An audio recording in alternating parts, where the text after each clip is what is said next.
Welcome to one of the premieres of Girls Rock. My name is Shane King. I am the co-director of the film, and let me introduce STS, one of the, I guess, stars, you can say. It doesn't really apply to a documentary, but yeah, STS from the Rock and Roll Camp for Girls. Yeah!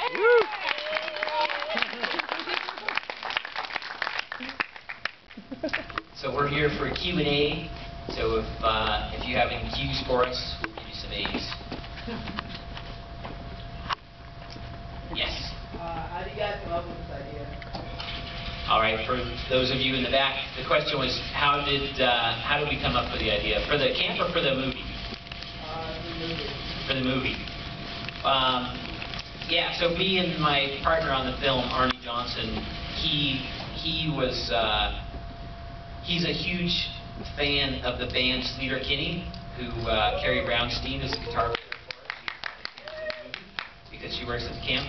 And she was on a panel discussion in the Bay Area where Arnie and I both live. And he went to this panel discussion because he's such a big fan of hers. And somebody asked in the Q&A if she thought rock and roll was dead, which was sort of a rude question since she was in an active rock and roll band at the time. but she had just come from the camp. She'd been teaching at the camp before that, and she went into this, big diatribe about how incredibly vital the rock and roll world was, because she's been working with all these incredibly inspiring young girls who were pushing the boundaries of what rock and roll could do, and how courageous they were and how fantastic they were. And so based on that description, Arnie got very excited about the idea of making a film about the camp. It was the first thing he thought of. And so neither he or I had ever made a film before, but we've been talking about doing one together. And so he called me immediately, and as soon as I heard about it, it sounded like a great idea to me.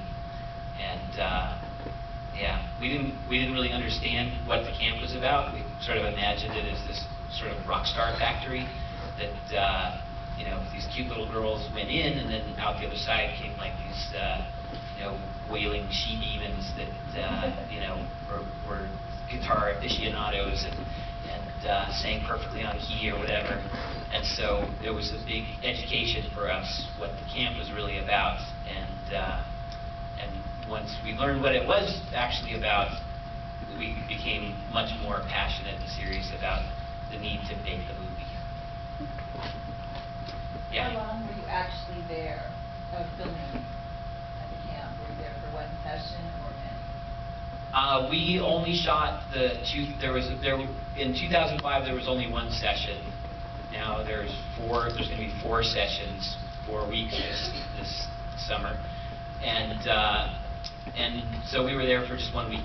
That's all we were there. Although they have an after-school program, which if STS wants to talk more about it, you can. But they have an after-school program that runs year-round, and that was really how we learned a lot about the camp. It's the women who were working there and the girls who were working the after-school program. So we got to sort of do little pre-camp shoots and stuff before the camp actually existed. I mean, it happened that coming summer. Yes, in the very back. Yeah. Oh, I think so. Wait.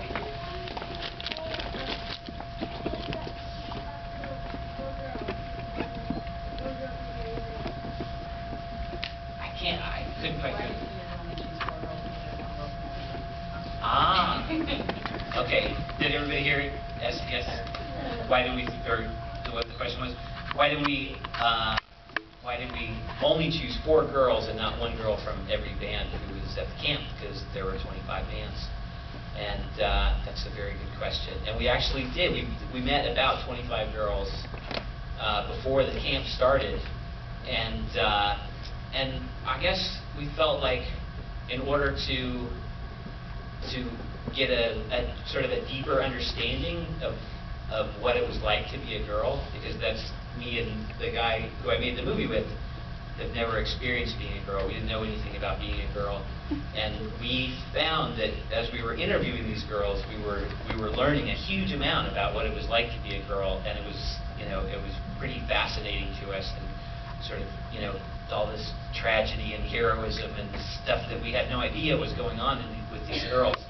And we felt like if we had tried to tell the story of 25 different girls, we wouldn't be able to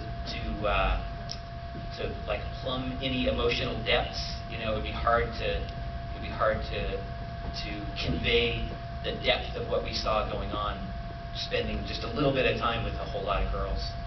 So that was why we focused on 4. Yes? Where did you find a lot of the information with, like, the statistics that you presented? For example, the one about the #1 wish among girls is to lose weight or something. It was really like very staggering. I was wondering where you got that information, or who you polled for that. Right. Yeah. Yeah, that was sort of an interesting process, finding those statistics, because for one, like, you might notice some of them are very outdated. Like the one about dieting is between the 70s and the 90s, and it's, you know, we're well into the 2000s, and it was actually very difficult to find those statistics. We spent it was actually Arnie who did most of the work on it, and not me. So I don't know where he ended up finding a lot of them, but the final credits of the movie say this, you know, list the sources of all those statistics. But what surprised me about it was just how sort of little study had been done on this kind of stuff, considering how easy it was for us to, you know, go meet these 25 girls who we met and just talk to them and find out, like, you know, there's all this really serious issues that these, you know, very small girls are having to deal with, and that the camp is, you know, doing this incredible job of bringing up and addressing and working with it. You know, I don't understand why academics don't find it a more interesting topic to keep studying.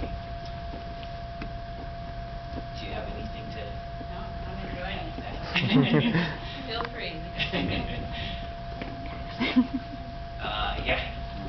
Did you think of your interview questions before or after getting to the camp? Definitely the questions we asked with each interview. The question we asked were based on the things we had learned from every interview up to that point. You know, it was a very, very educational process for us. We felt like we both, you know, had single feminist mothers as we were growing up, and sort of felt like we had an understanding of you know, what the world is like for women and girls, sort of. But you know, we realized how little we knew as we sat down and started actually asking these people what their life was really like.